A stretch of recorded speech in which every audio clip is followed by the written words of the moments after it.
जैसे कि देख सकते हैं दोस्तों, मेरा माल देख रहे हो कितना रिटर्न पड़ा हुआ है। बहुत ज़्यादा माल रिटर्न आ गया है। तो मेरे को इलेक्ट्रॉनिक में आप कभी भी डील करना तो सोच समझ के करना दोस्तों, क्योंकि छोटे आइटम जो होते हैं कम बजट वाले, उसमें ज़्यादा लॉस होता है। और मीशो का बड़ा गंदा सीन है, ये आपके डैमेज प्रोडक्ट को कभी भी क्लेम देते नहीं, चाहे बेसिक आप कितनी भी पैकेजिंग कर लो। ये कहने के लिए कि आपका 100% क्लेम होता है ना, और ऐसा कुछ भी नहीं है, समझ रहे हैं। क्योंकि मैंने भी, ये देखो मेरी पैकेजिंग सारी की सारी मीशो की प्रिंटिंग वाली है, लेबल वाली प्रिंटिंग है सारी। रिटर्न आया देखो, फाड़ के बंदों ने रिटर्न मारा हुआ है। ठीक है, ये कस्टमर के कम होंगे, कोरियर रिटर्न ज़्यादा होंगे, कोई रिटर्न को फाड़ के कस्टमर रिटर्न बना देते हैं ये लोग। ये देखो पैकिंग के सारे। अब मैं इस पर क्लेम डालूंगा क्योंकि ये डैमेज है अंदर से, लेकिन डैमेज पे ये लोग मुझे कोई भी क्लेम नहीं देते हैं। ये सीधा बोल देते हैं कि आपका ट्रांजिट में ही फिर क्या कहते हैं, आपका वो हो गया था, डैमेज हो गया था। भाई ट्रांजिट में डैमेज हुआ कैसे? आप लोग कैसे ले जा रहे हो? इसका मतलब आप सामान तोड़ रहे हो रास्ते में जाके, और फिर डैमेज उसका क्लेम भी नहीं दे रहे हो। यहाँ से मेरा सामान तो सही गया ना भाई, मैंने तो चेक करके भेजा ना।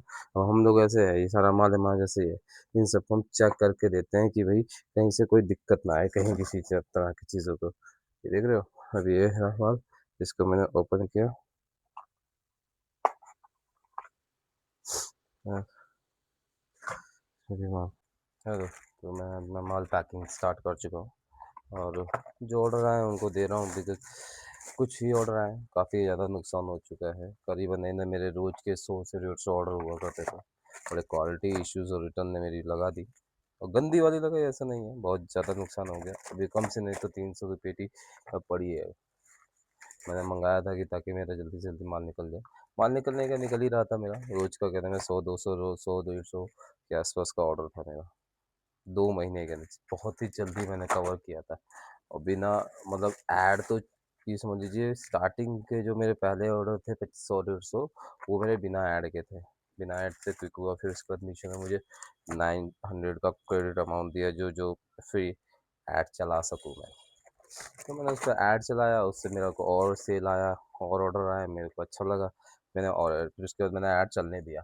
तो टोटल ओवरऑल देखो, अकॉर्डिंग टू मीशो अगर मैं बात करूँ, तो मीशो के जो अकाउंट है उसमें देखता हूँ तो उन्होंने जो मुझे अपनी तरफ से सेल दिया है आफ्टर रनिंग एडवर्टाइजमेंट, उसको करीबन 7.5 लाख के आसपास का उन्होंने उन्होंने मुझे ऑर्डर दिए, सेल दिए है।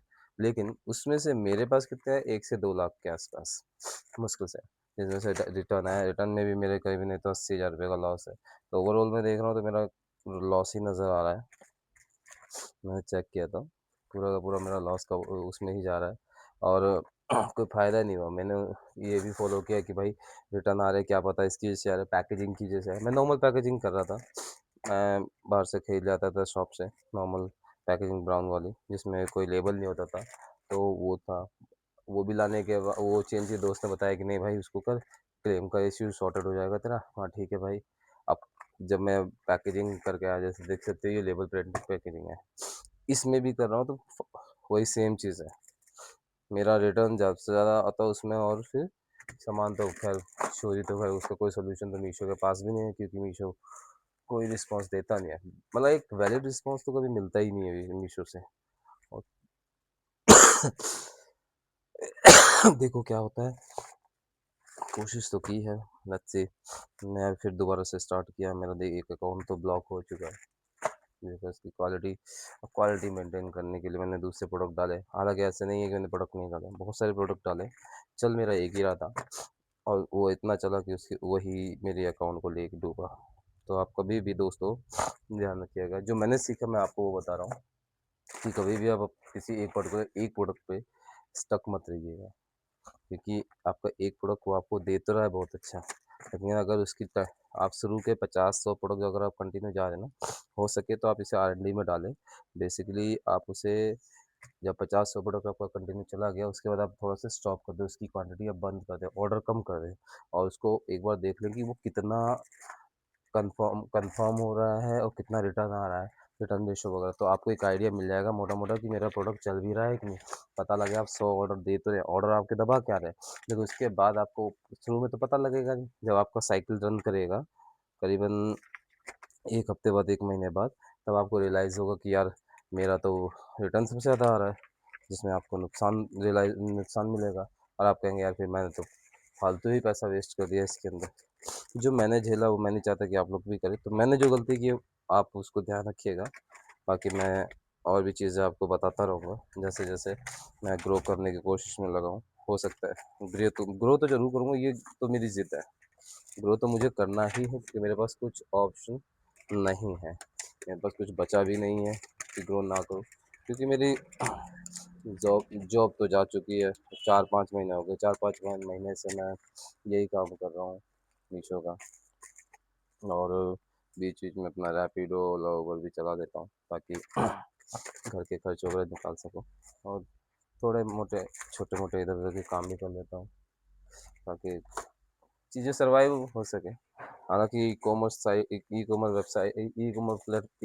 प्लेटफ़ॉर्म पे आप जल्दी ग्रो कर सकते हैं। ये तो अच्छी चीज़ है मीशो की कि वो ग्रो तो करवा देंगे, लेकिन नुकसान इतना करवा देंगे कि आप झेल नहीं पाएँगे और आप भाग जाएँगे। हालाँकि वो भी लोगों का कहना है कि भैया मार्केट में आए हो तो इतना तो झेलना पड़ेगा। यार क्यों झेलना पड़ेगा भाई?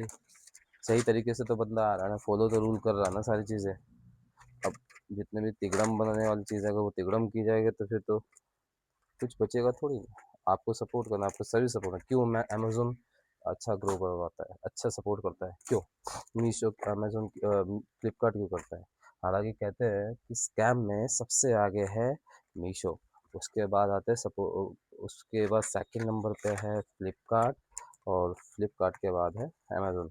अमेज़न में भी है बट वो ये ज़्यादा नहीं है रेशो में, लेकिन मीशो समझ लीजिए आप, अगर आप माल बेचते हैं, मैं आपको ओवरऑल एक रेशो में बात करूँ तो रेशो में करीबन ये समझ लीजिए कि 100 में से 70% मीशो पे स्कैम होता है, 70 to 80%। मैंने कम बताया हो तो बता देना, बट इससे ज़्यादा ही होता होगा।